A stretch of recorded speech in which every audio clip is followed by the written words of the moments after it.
Yeah.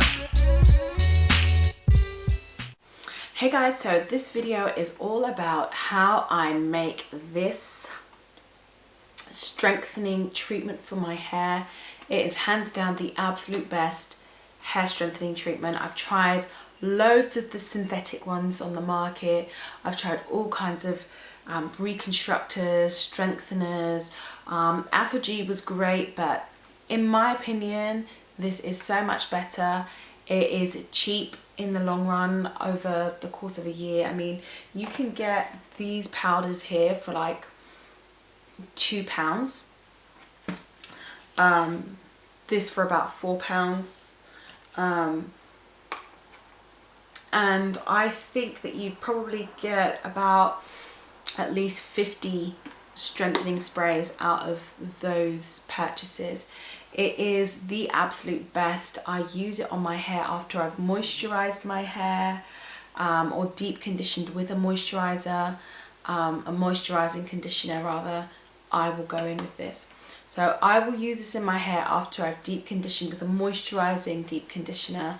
I will go in with this and I'll use this in the week probably 2 or 3 times maximum. I won't use it more than that. Most of the time it literally is just 2 applications and it is amazing. It makes my hair a hue of brown. It definitely causes my hair to be more of a brown color, and I just adore it. It's great. It is absolutely fantastic for retaining length. Use this plus oils in your deep conditioner and I bet you'll grow amazing lengths. Do you know what? I think I might actually do a challenge. I might actually do a challenge with this strengthening treatment. Watch this space. So this is how I make my strengthening hair tea with henna and other Ayurvedic herbs. Enjoy! So here are a couple of items that you will need to make your tea. First, you need a spritz bottle, which you can probably get for like £1 from the pound store. A little jug for decanting the tea once it's made up.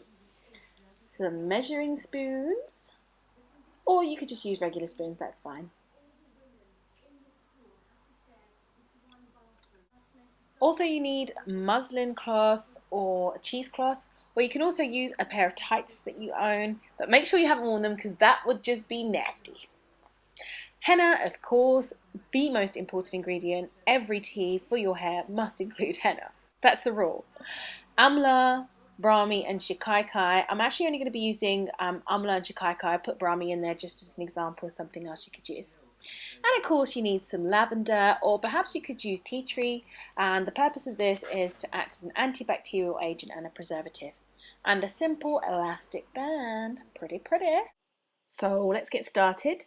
You will need a teaspoon to start with. You might want to get this up to a tablespoon once you've done a couple, but a teaspoon to start with of henna.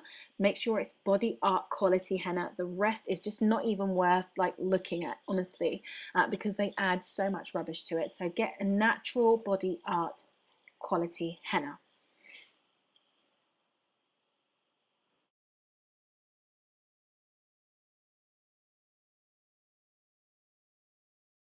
Now, if you used a tablespoon of henna, you want to use a teaspoon of amla. If you used a teaspoon of henna, you want to use half a teaspoon. So you want to use half the quantity of amla as henna.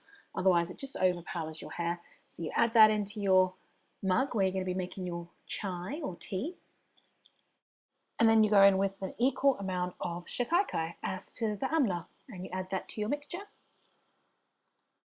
Then add some hot water, just literally the equivalent to if you were making yourself a cup of tea. Then give it all a really good mix. You can use anything. I've just used a drinks mixer here just to really get all that stuff mixed up, circulating in the hot water because it's going to settle. And then you want to literally leave it to sit for at least 4 hours, ideally overnight, 12 to 24 hours. Before you do the next thing, which is have a nice sip of the tea, because that's how it grows your hair. Just kidding, that is nasty. Step away from the tea.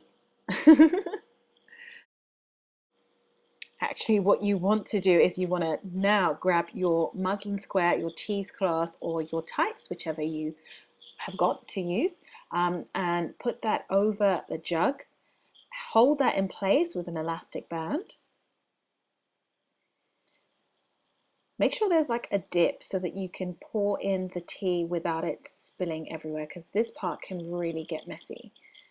And don't feel, a way about pouring in the powder that's at the bottom. That's fine, because you're going to strain and squeeze that all out. So that's perfectly fine.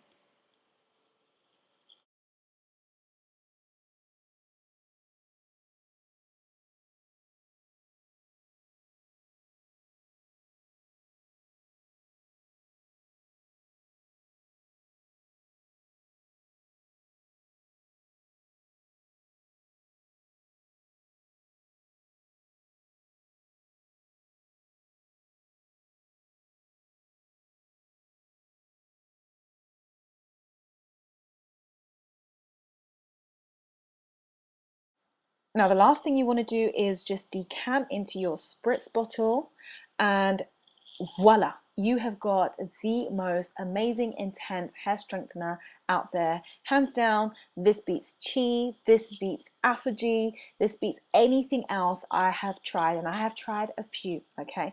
Word of caution, do not spray this onto your hair whilst not having your clothes covered, okay? Because it will stain. Now, in that clip, you saw that I used Shikakai, Amla, and henna, but really you could use any Ayurvedic herbs that you like. There's so many out there to choose from. There's neem, there's I think it's called Aretha, Brahmi, and the list goes on, whatever you fancy. But I have found that these work the best. There is indeed a really long video on the properties of henna, but just so that you know, it's chiefly known for strengthening hair. It is great for the porosity of the hair. It eliminates dandruff. It eliminates dandruff. Strengthens the follicles of the hair, so it prevents hair fall. And in fact, that's pretty similar to amla and shikakai. So they do decrease shedding, and in fact shikakai is often used in cleansers and shampoos. It says here that it cleanses, strengthens roots, and keeps scalp clean and cool, and clears dandruff. Amla is used in lots of cleansers as well. People use it when detangling their hair.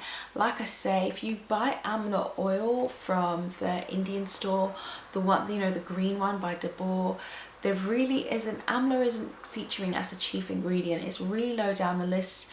You've got mineral oil and all that other stuff added to it. So it really is to your advantage to go and buy this and actually make your own.